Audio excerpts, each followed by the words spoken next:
Today I'm going to demonstrate active tracking.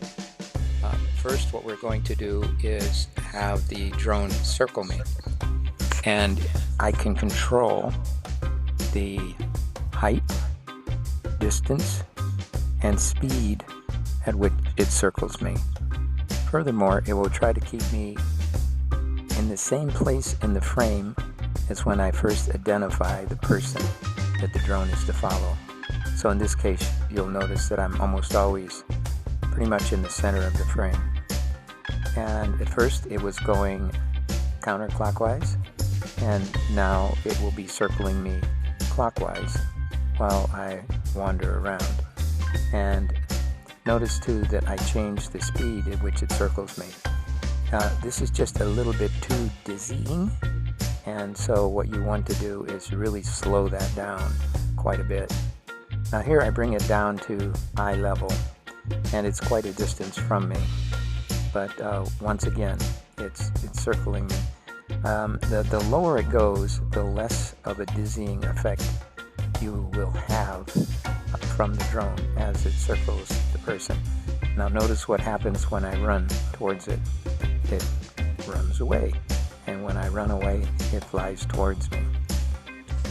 You have to be careful when you're running towards the drone because it cannot avoid obstacles. It doesn't have eyes in the back of its head.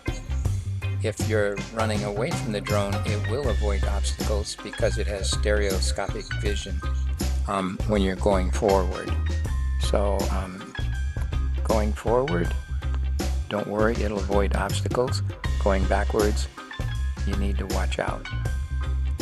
Now this technique is a little different. We're no longer circling. The drone will be flying parallel, and there's lots of different ways to do this.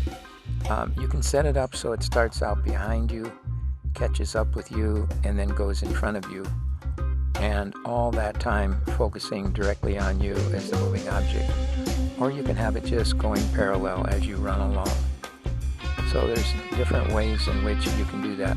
Of course, it's much more pleasing to the eye than circling. And here you can see that while I'm doing this, I can actually bring the drone in closer. Or I could have it go up higher, I could have it down lower. I have complete control up to about 10 feet. The drone will automatically avoid colliding with you if it's facing you. It will not go within 3 meters of the object that is the target. All of these techniques are part of what they call active tracking. Now, one of the things I learned from this is pick a cloudy day so that shadows aren't so vivid. Try to pick high noon so there's not much of a shadow anyway. And then watch out for getting the shadow of the drone in the video, as then it kind of takes away from the cinematographic effect of the video you're producing.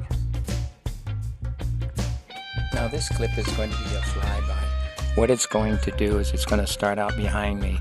It's going to gradually catch up with me and fly parallel to me, seeing my profile. And then it's going to wind up in front of me and actually be turning and facing me at the end of the clip.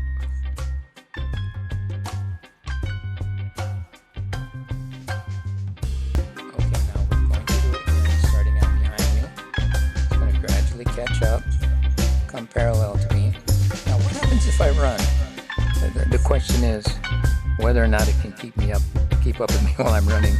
Of course, I'm not very fast, but as you can see, it does a beautiful job of keeping me right in the center of the frame. I wondered what would happen if I ran towards the drone and while it's doing active tracking, and I press the throttle so it goes up.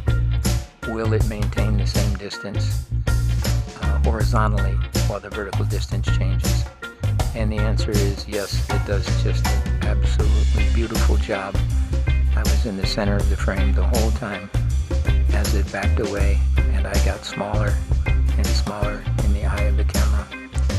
Now this is kind of a wrap-up. What I'm showing here is that this whole video today was shot at 1080p at 96 frames a second.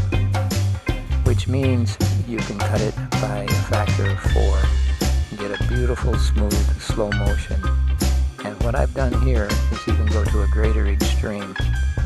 And I've employed optical smoothing at a frame rate that is 1/8 of the frame rate at which the video was taken.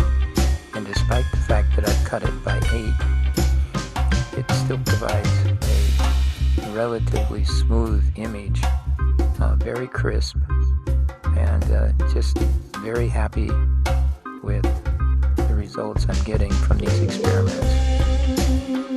So enjoy, get your drone out there and see what you can do to it.